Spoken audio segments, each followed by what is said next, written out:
극심한 통증과 함께 관절의 변형을 일으키는 류마티스 관절염. 더 이상 성인만의 병이 아니다. 허공에 발길질하면서 막 소리를 지르더라고요. 설마 아이한테 이런 병이 올까? 성장기 아이들에게 치명적인 후유증을 남길 수 있는 소아 류마티스 관절염. 지금 우리 아이들의 관절이 위협받고 있다.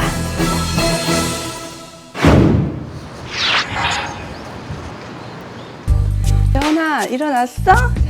잘 잤어? 초등학교 6학년인 재원이는 아침에 일어나는 일이 고역이다.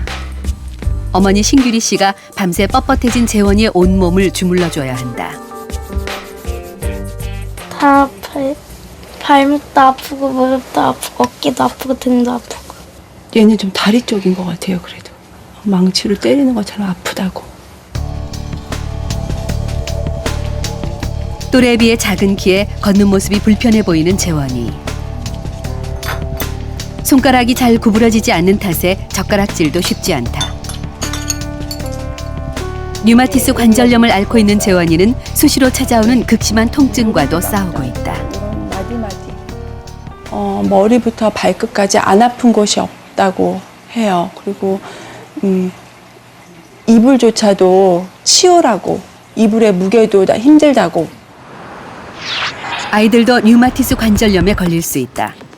10년째 투병해온 재원이는 많이 손상된 상태. 특히 손목과 같이 큰 관절의 상태가 좋지 않다. 이것이 관절에 하나씩 떨어져 있어야 손을 움직이는데 자유로운데 뼈와 뼈를 연결시키는 것이 이것이 이미 다 붙어 있죠. 무릎 관절은 변형으로 뼈가 어긋나 있어 보행장애까지 왔다. 류마티스 관절염은 자가 면역 질환 중 하나. 백혈구는 우리 몸을 보호하는 면역 작용을 한다. 이 면역 체계가 이상을 일으켜 자신의 정상 세포를 공격해 손상을 주는 것이 자가 면역이다. 관절을 둘러싸고 있는 활막에 자가 면역으로 생긴 염증 세포가 침투해 염증을 일으키는 것이 류마티스 관절염이다. 심하면 연골이 파괴되고 나아가 뼈까지 손상될 수 있다. 만 16세 이하의 소아 청소년에게 최소 6주 이상 관절염 증상이 지속될 때 소아 류마티스 관절염으로 진단될 수 있다. 소아 류마티스 관절염은 성인에 비해 더 위험하다. 중학교 3학년인 준수. 무릎이 잘 굽혀지지 않아 걷는데 불편함을 겪고 있다. 옷을 한 번 갈아입는 것도 엄마의 도움 없이는 힘들다. 준수는 14년째 류마티스 관절염을 앓고 있다. 첫 증상이 나타난 건 3살 때였다. 39도가 넘는 고열과 함께 관절에 극심한 통증이 나타나더니 간과 폐의 기능까지 나빠졌다. 진짜 눈물 날 정도로 많이 아팠어요. 무릎 관절이 다 아팠어요. 손가락이랑 다. 나 안 아프면 좋겠다. 뭐 그런 생각 들었어요.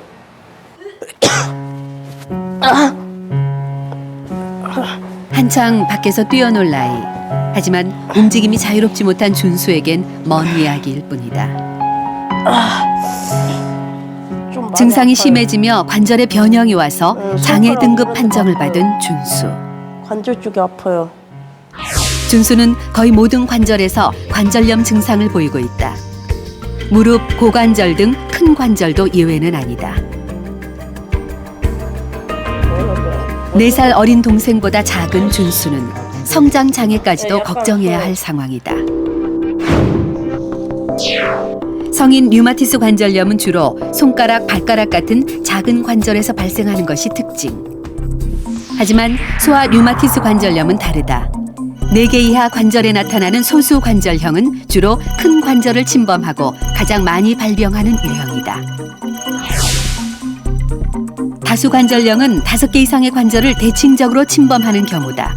관절염 증상이 가장 심하다.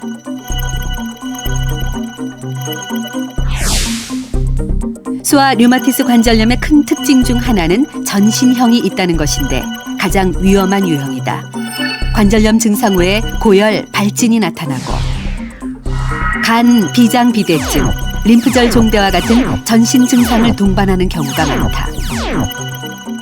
병의 진행이 빠르고 안구에 포도막에 염증이 생기는 등 여러 합병증도 뒤따를 수 있다. 증상이 관절염에서 그치지 않기 때문에 더 치명적이다. 심장, 폐, 간, 신장, 콩팥 어디든지 침범할 수 있는 질환입니다. 온몸에 전신적으로 다 염증을 일으키는 건데 굉장히 무서운 질환입니다. 소아 류마티스 관절염은 병의 진행이 성인에 비해 더 빨라서 2년 내에 수십 곳의 뼈를 손상시킬 수가 있습니다. 때문에 조기 발견과 치료가 무엇보다 중요한데요. 안타까운 것은 류마티스 관절염의 증상을 성장통으로 착각해 많은 아이들이 치료 시기를 놓치고 있다는 겁니다.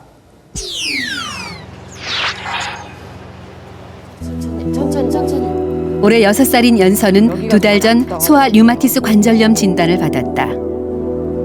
다수 관절형으로 전신의 20군데에서 관절염 증상을 보이고 있다. 연서에게 첫 증상이 나타난 건 2년 전인 4살 때였다. 하지만 그저 성장통인 줄 알았다는 어머니 김영 씨. 안 걷고 좀 걸으려고 그러면 안아주라고 그러고 계속 그러는 게 아니라 아팠다가 안 아팠다가 이렇게 반복이 돼요. 그러니까 꾸준히 아파버리면 야 얘가 병이 있구나 할 텐데. 현재 소아 류마티스 관절염 환자 수는 2006년에 비해 3배 증가한 약 1,200여 명. 외국의 경우 소아 10,000명당 10명꼴로 발병한다는 통계가 있어 성장통으로 착각해 치료 시기를 놓친 환자가 더 많을 가능성도 있다. 성장통으로 오인해 뒤늦게 병을 발견한 것이 김영 씨는 두고두고 후회된다고 말한다. 발목 갔다가 손으로 가고 어깨, 그 나중에 목, 나중에 척추 이런 식으로 이렇게 천천히 이렇게 진행이 됐지 한꺼번에 온몸이 다 아픈 게 아니었으니까 조금 더 빨리 했었으면 이렇게까지 모든 관절에 침범 안 했을 건데 이게 정말 너무 많이 진행이 된 상태로 발견이 되나가지고 정말 너무 속상했죠. 너무 많이. 한 번 손상된 관절의 후유증은 영구적으로 남을 수 있다. 하지만 소아 류마티스 관절염의 조기 치료 효과는 매우 높은 편. 연서도 약물 치료를 시작하면서 증세가 많이 호전됐다. 일단 염증을 없애주고 그리고 염증이 그래도 안 없어질 때는 면역 억제제를 사용하고 그래도 안 된 경우에는 마지막에는 이게 생물학적 제제 최근에 개발된 약제들인데 그런 약제들을 쓰면은 3년 내지 5년 그 정도 치료하면은 거의 일반인과 똑같이 생활할 수 있는 게 한 70%는 됩니다. 성장통은 증상이 주로 밤에 나타나고 주물러 주면 통증이 많이 줄어듭니다. 이에 비해 소아 류마티스 관절염인 경우 만지면 더 아프고 붓거나 밤보다 아침에 통증이 더 심하다는 것이 성장통과 다른 점입니다. 39도가 넘는 고열 증상이 나타나기도 합니다. 만약 우리 아이가 이런 증상을 보인다면 하루라도 빨리 병원을 찾아 정밀한 검사를 받아보는 것이 무엇보다 중요합니다. 소아 류마티스 관절염은 만성질환이지만 제때 치료만 받는다면 일상생활에 지장이 없는 질병이라는 것 꼭 기억하시기 바랍니다.